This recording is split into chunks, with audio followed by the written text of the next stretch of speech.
The Great Surrender. You know, I was raised Catholic, strict Catholic, and our congregation never had a choice of a pastor. And they were all called Father.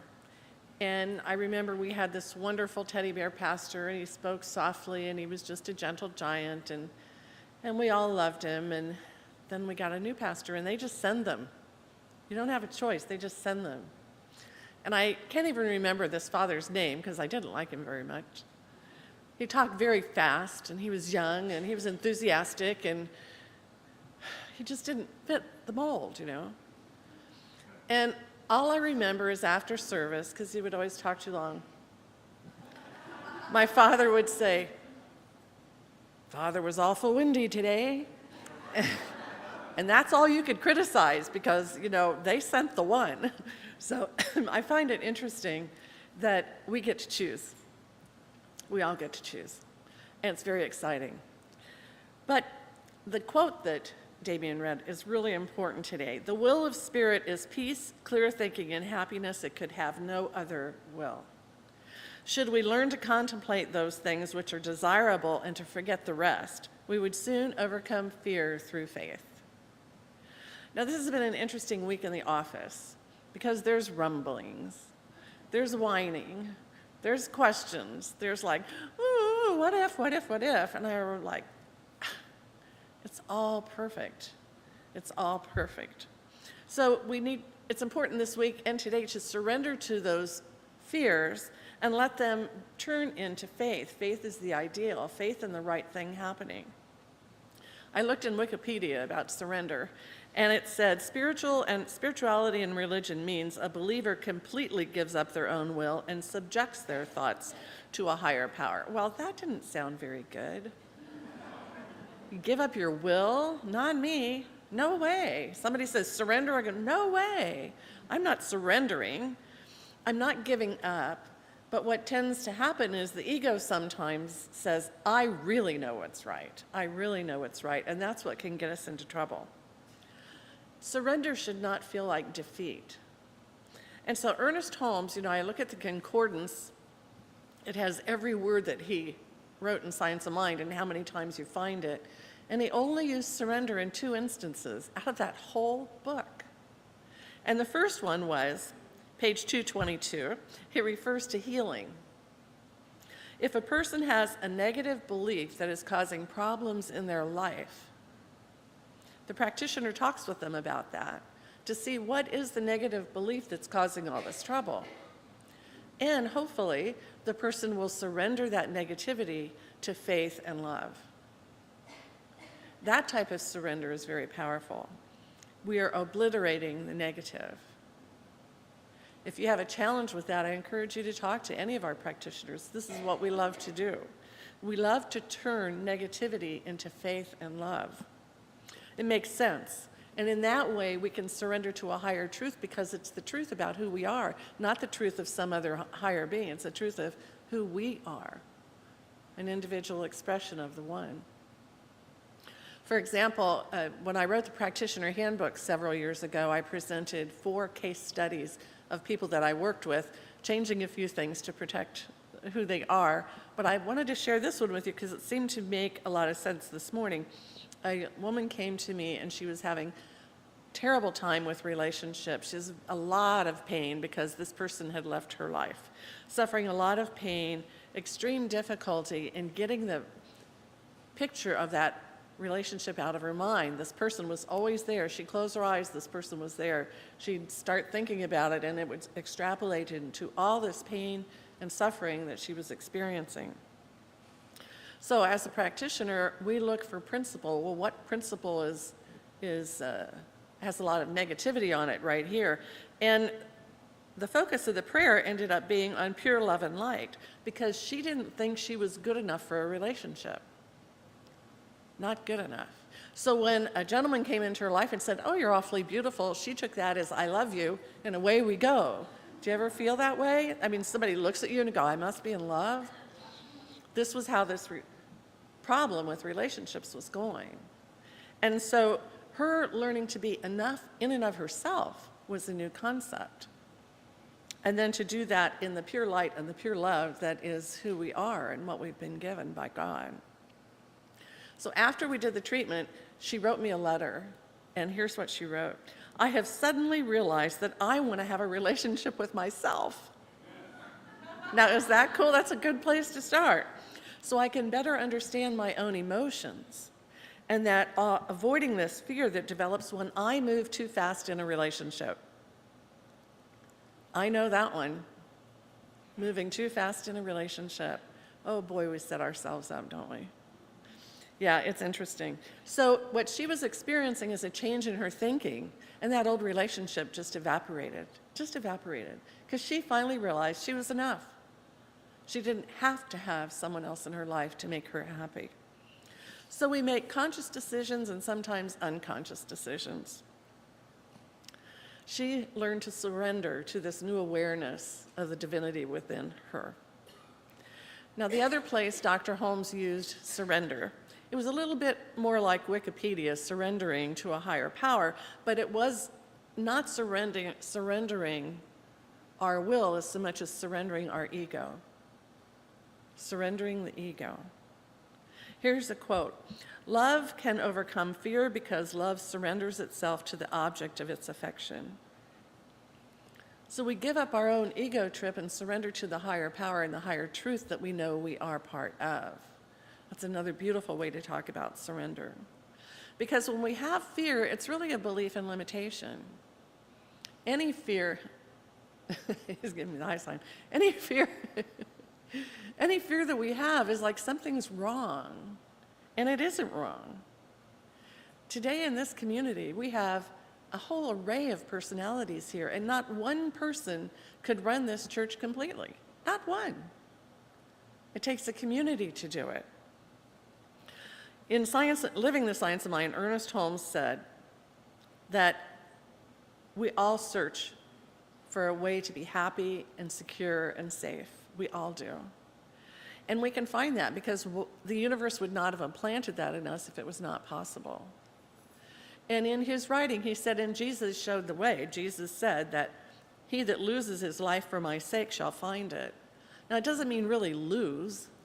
I mean, how could you lose your life? I don't know. But there must be a way in life to find that safety and security and happiness. We lose that part of us when we let go of negativity. That's what he's talking about. He that loses his negative life for my sake will find it. Often we deny the divine presence, and we think things are wrong, and they're not. They're just evolving. We're all evolving. Sometimes we find ourselves out of harmony with that, and it's time to check in with ourselves and have a relationship with ourself that is non-judgmental, as we sometimes judge the things happening in the world. So when we lose the negativity, we find a harmony and a basis for love in our life, and we find it with a capital T, the I, the capital. I said capital T. What is that? Okay, we find it, capital I. How funny. You know, I write for the Record Searchlight Voices of Faith column. It's a whole page in the Saturday paper. The newspaper asks a question of all the different faith-based people in the community, and we write an answer, 150 words or less. And it's always fun to see what different people think of the question. Well, this week the question was really, really weird. I don't know why they picked this question, but they did. Here's the question. Oh, and it was a question about what do you think about this article that was entitled, Fossil Fuels Are a Faith Issue. So I'm rambling in my mind what that might be until I read the article. And I had to find it on Google, thank goodness for Google. And it was written by the New Evangelical Partnership for the Common Good. You already know where it's going. And they were ranting on climate change. I mean ranting. We aren't doing enough. We need to go to government. We need to pound on them. We need to fight with them. We need to change people's beliefs and thoughts. We got to do this now. I'm like, whoo. I thought, how am I going to respond to that? Well, Jessica, the one that puts all these articles in the paper on Saturday, she always picks out her favorite. I think the one that's going to be the most energizing or controversial. Guess whose response was first? The atheists. And they were right in there with them, that we've destroyed everything and everything's bad and we can't even fix it. And then there was, the Jewish chaplain, the Baha'i, Ekinar, several Christian groups, and then there was me. And guess where I was? I was last. Because here's what I said. Our mission is to empower individuals to live an abundant, spirit-connected life, to be spiritually based. There's no fighting for opinions or positions. We believe that it's done to us as we believe, so negativity, hatred, and fighting beget the same. We learn to respect diversity of opinion and have an appreciation for oneness that we all share. It is from this basis that seeming problems can be addressed positively.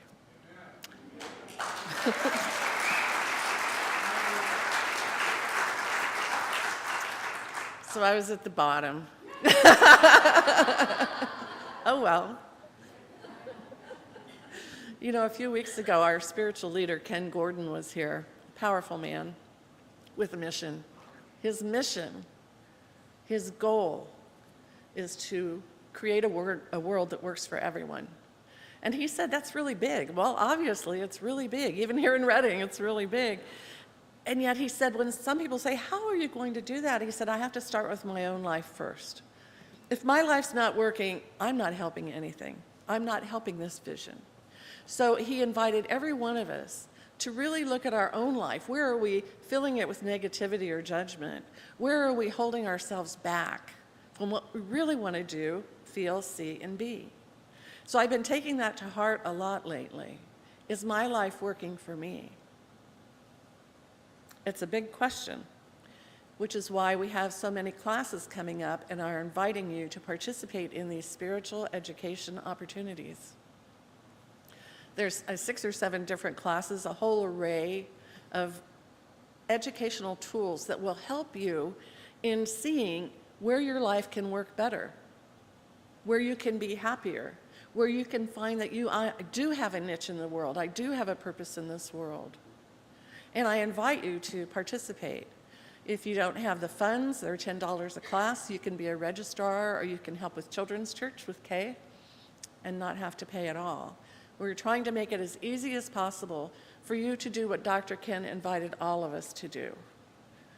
Make our world work for us, and that way we can help the rest of the world.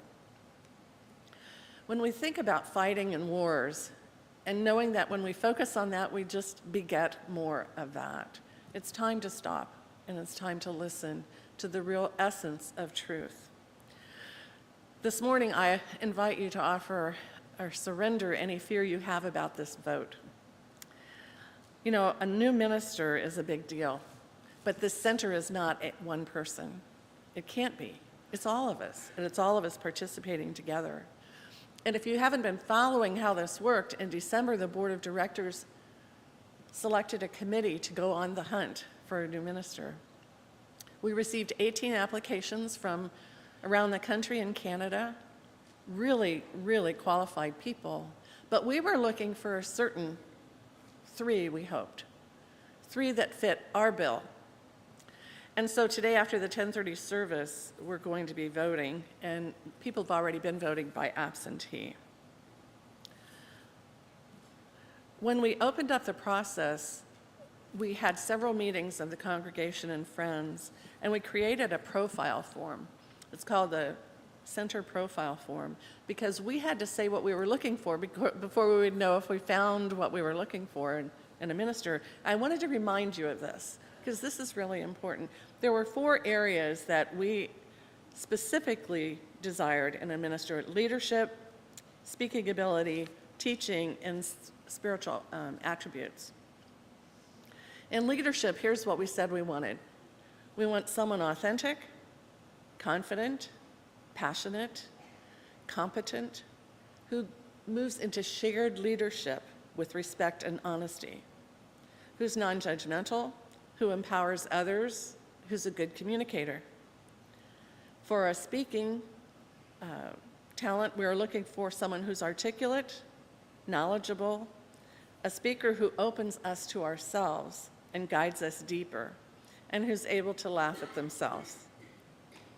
In teaching, we wanted someone who's aligned with universal truth and able to awaken that attribute in others and help students connect with their divine knowing. Someone who is open at the top. And in spiritual attributes, someone who exemplifies the principles of science of mind, who stays centered in oneness and sees truth in all human situations.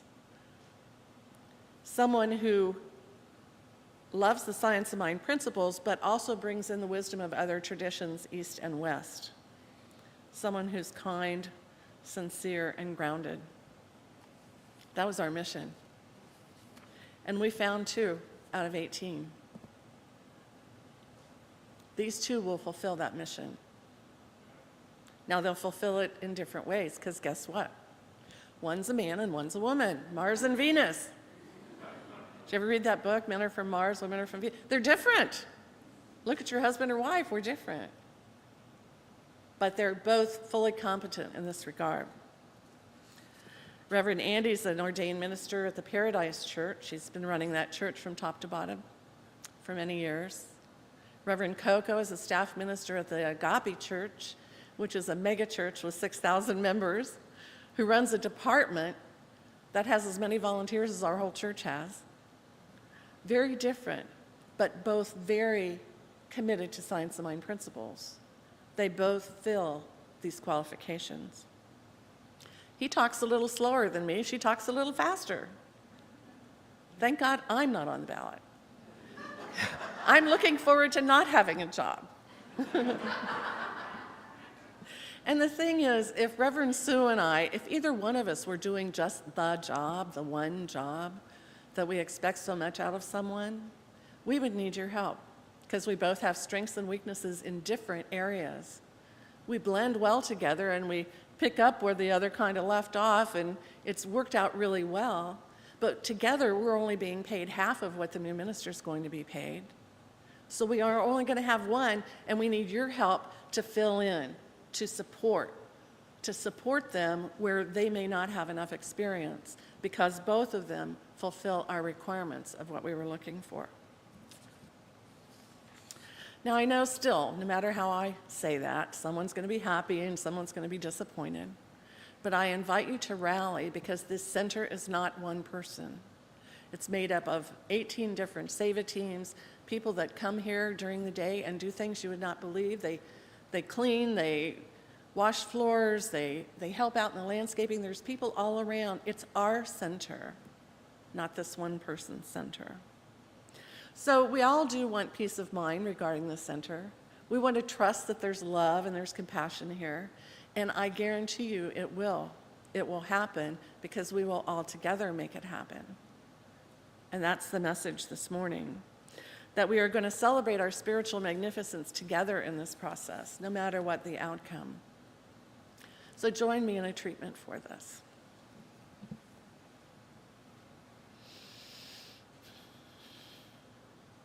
There is only one thing going on here today, and it's the love and expansion and expression of our divinity. And we express it through a senior pastor, a senior minister, because we know there is always more to learn. There is always more to be. There is always more to know. A senior minister is a guiding light, but not the light. The light is within us. They are a revealer of light that is within us. And so I trust completely on the wisdom of Spirit today that's alive and well in each one here and all who have already cast their ballots. There is love that is the foundation of this center, and there is givingness and volunteers and gratitude, deep, deep gratitude for everything this center offers. And we do it as a team. We do it as a community. And this community is so important to me, and I know to you. It is our foundation for the week as we live in a world that seems to have so much turmoil, but at the base of it is everyone learning, being more loving, being kinder, being more gentle, learning together, being in community together. So I give great thanks this morning, knowing all of this is falling in place. It's all divinely guided. It's right in perfect action, and I celebrate the result. I celebrate and support all that the center is yet to be. Thank you, God, and so it is.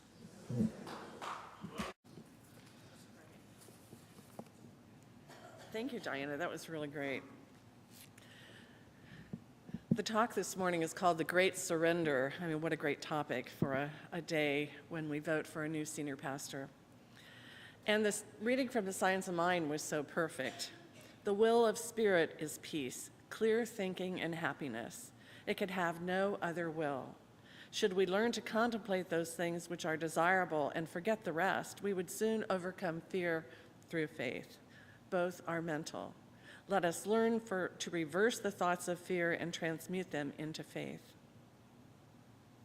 But you know, the word surrender, if I say surrender, there's something in us that goes, no way. There's something in us that goes, stop. I don't have to surrender anything. And that's the ego's surrender.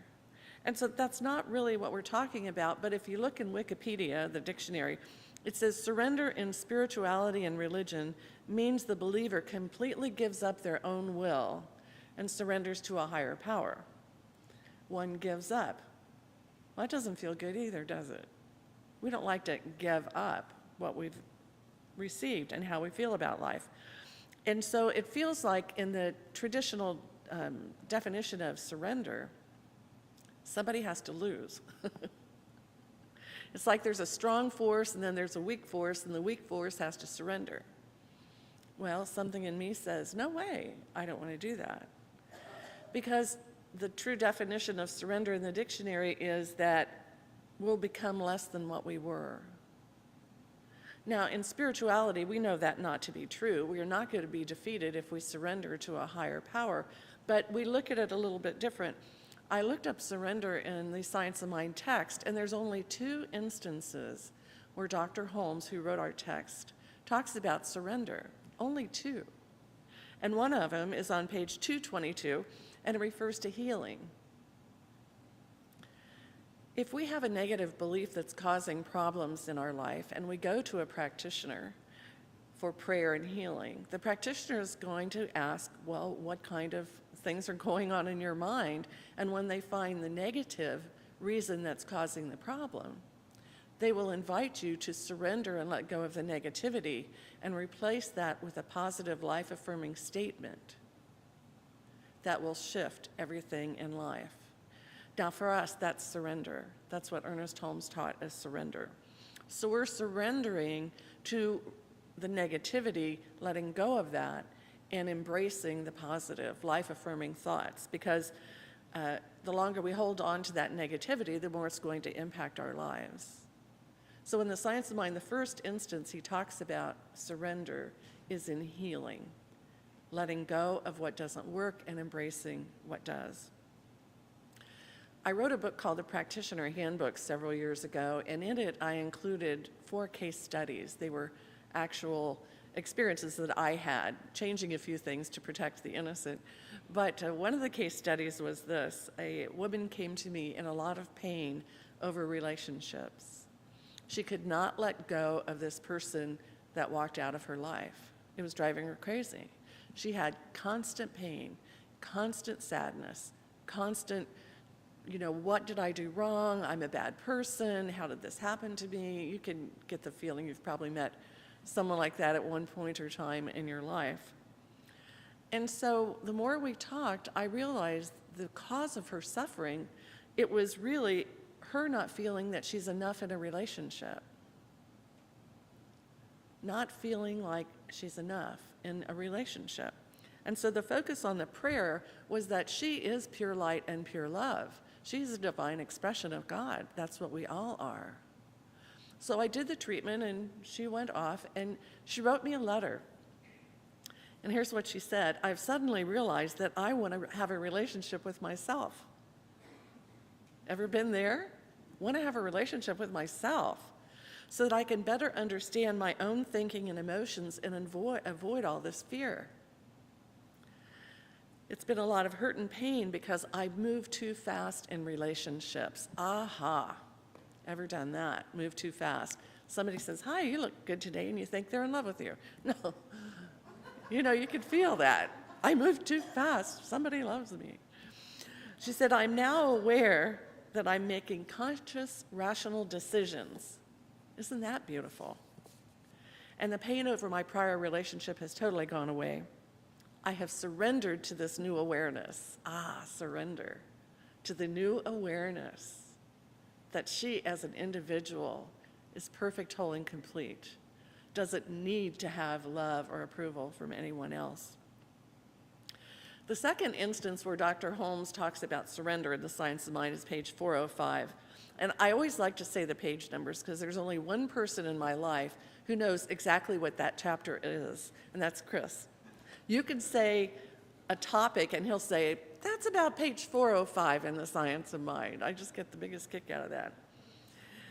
And what Holmes talks about there is a little bit like the dictionary definition, but he's talking about will versus ego. When we surrender to a higher power, it's the will, the ego that we're surrendering, the ego that wants to be in charge.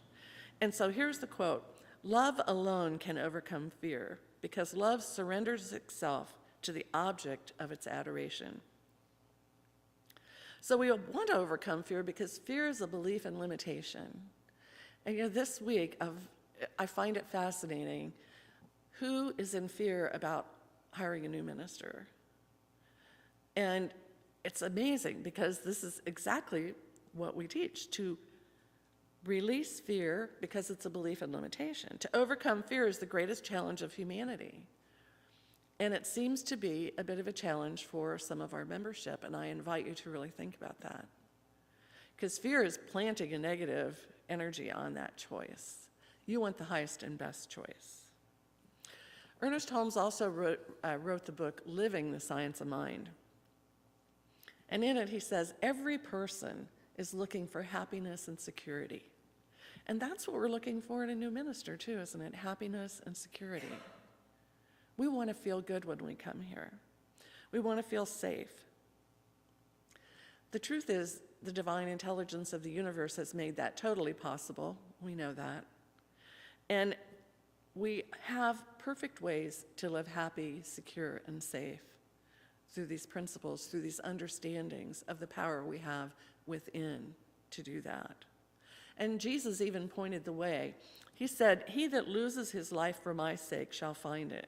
Now, he doesn't really mean lose your life. How would you lose your life? I think what he's talking about is lose the ego. Because there's probably a few things in all of our lives that we really should be letting go of. It's about time to let go of that drives me crazy thinking about it and makes me sad when I think about it. So losing to a higher power is losing the ego's drive to control us to a higher power that is within us. It's within us. That's the best part. I've been writing for the Voices of Faith column for a few years now, and that's in the Saturday Record Searchlight. And the newspaper asks a question, and then all the arrays of faith ministers in town are invited to write a response. And this was a very weird one this week, if you read the paper yesterday, because they asked us about fossil fuels in our faith, and they related it to an article that was very bizarre. It was written by the New Evangelical Partnership for the Common Good. And in this article, they were saying, call your congressman, fight for the climate change solutions, and call the Republicans and tell them to think differently and fight, fight, fight. I thought, what kind of a question is this? So I had to really think about how I was going to answer that. And if you want to go online and look at it, she picks the most exciting response and makes that first on the website and on the page. And the first one was by the Shasta atheists. So you got to check it out. Now, here's what I wrote about all this fighting.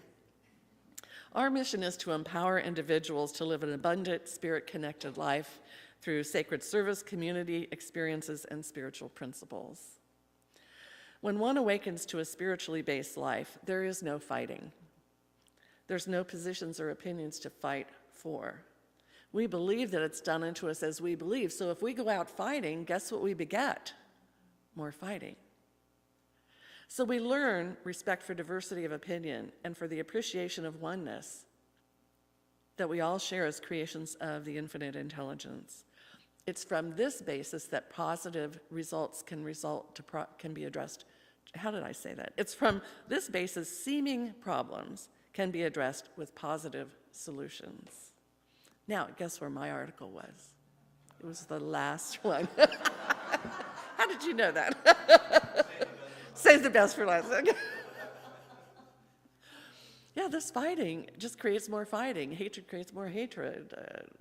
At some point, it's time to surrender to the greater good. Our spiritual leader, Dr. Ken Gordon, over 400 centers for spiritual living in the world, he was here last month and talked at a Sunday service, and it was awesome. I mean, he was just very powerful speaker. And his passion, his mission, is to create a world that works for everyone. Now, that's a huge, huge goal. And he said, I know the goal is big. It has to be big. It has to be powerful. But we need to be able to do it on an individual level. So how do we create a world that works for everyone? We create a world that works for us. And what he's saying there is to look in those pockets of negativity where we are not surrendering, where we're angry about something, where we're focused on something that isn't positive and life-affirming. Move those out of the way. Lose them and let them go. And find that part of you that sets you on fire. What is it that you love to do? And so when our life is working for us, that's the first step in a world that works for everyone. And he encouraged us to do that. And that's why we have so many class offerings right now in the fall that start this month and next month. Because we want to help a world that works for everyone. And these spiritual tools, that's where you get them. You don't just get them here on Sunday. The most important place to get them is in classes. There are discussion classes. There's a whole array of choices. Mine's going to be the power of decision.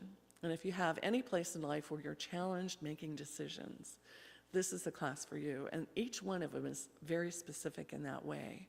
So I invite you to sign up for them. And if you don't have the money, they're $10 a class, you can offer to be the registrar and take the class for free. Or offer to serve one Sunday a month in children's church, and you get the classes for free. We're trying to make it as easy as possible because we too want to fully participate in creating that world that works for you.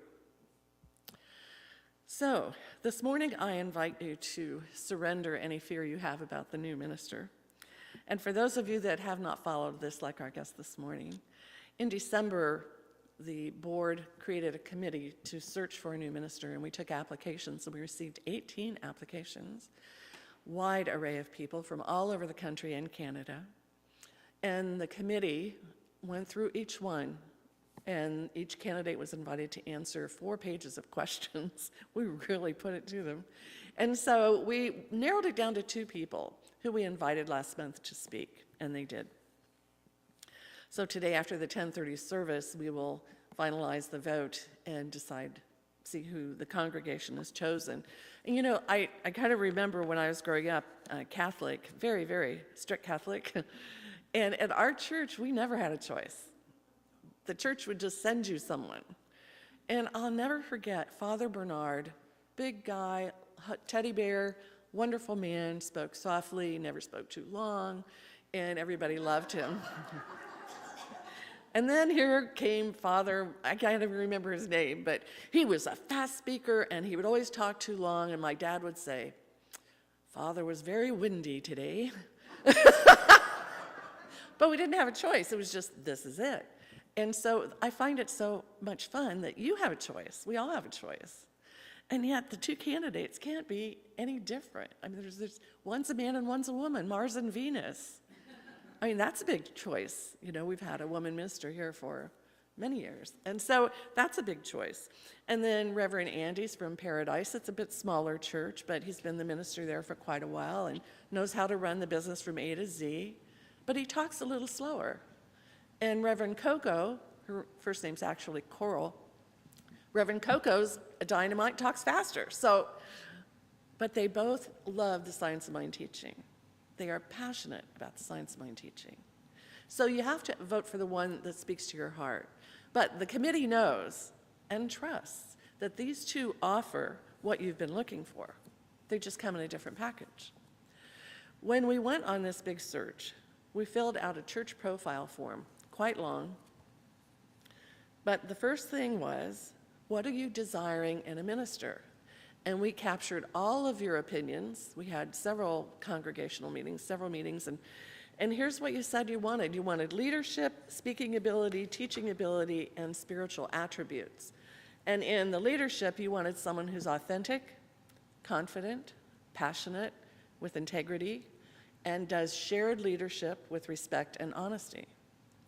Under speaking, you want someone who is articulate, knowledgeable, a speaker who opens us up to ourselves and guides us deeper. Someone who has a clear message and is able to laugh at themselves. Under teaching, we wanted someone who was aligned with universal truth, who was able to awaken this attribute in others, that helps students connect with their divine knowing, who's open at the top. You also wanted someone who refers to Science of Mind principles in new ways that provoke thought and discussion, but yet bring in other teachings, Eastern and Western, with Science of Mind as the starting point. And in spiritual attributes, you wanted someone who exemplifies the principles of Science of Mind and stays centered in oneness. I think we did it. And one's a man and one's a woman. One speaks slower and one speaks faster. So that was important for me to bring to you this morning from all the calls various people have received this week. What am I going to do if? Just be loving. Just be loving. So whoever the members choose today, there are some that are going to be happy and some that are going to be disappointed. But what I invite you to do, as I did in the meditation, is to ground yourself in what this center offers, what it's done for you personally all this time, whether you like the ministers or not. Sue and I have no qualms about that. Some say, Mary, you should do it. Some say Sue should do it. But I'll tell you what, there's not one person who can handle all the duties at this center, not one. If Sue and I weren't together, I don't know what I would do. I have this kind of strength, she has this kind of strength. I have this kind of weakness, she has this kind of weakness. We made a good pair. But the next person we're hiring, we're going to pay them twice as much as we're getting paid, so it's going to be one person. And they're going to need your help. They're going to need the board's help. They're going to need every minister and practitioner and member to be supportive. And that's what I invite you today. The center is not just one person, it's all of us. If you go in the social hall, it's not one person who makes all the food. It's not one person that creates all these wonderful classes. It's all of us together. And that's the message I bring to you today. So I invite you to rally, no matter what the decision is, and to see where you may be of help in supporting this one person to lead this center. Join me in surrendering. The great surrender is here, the great surrender. And be a loving, compassionate person that we've taught everyone is so important in making your life work for you. So join me in this treatment. Our form of affirmative prayer. There is only one thing going on here, and that is the creation of the divine, infinite intelligence of God, expressing as you and me and these two wonderful people that candidated and came and talked to you, both wanting very much to be a part of this center. So I know for myself today that as I surrender to the results, I know that I fully support the future of the center, all the good things that will come and be made whole in new ways. I surrender to not having a job, and that's okay, because I surrender to having more time for my spiritual practices, more time for making my life work for me, just as I encourage you to work to make your life work for you in a new way. Everything changes. The seasons, the flow of the planets in the universe. Everything is moving. And as we fully support that, only good can come. So thank you, Spirit, for bringing us all together here this morning and realizing what's really important, what's really going on here. We're opening up a new avenue of expression here at the Center for Spiritual Living, and it is good. And so it is.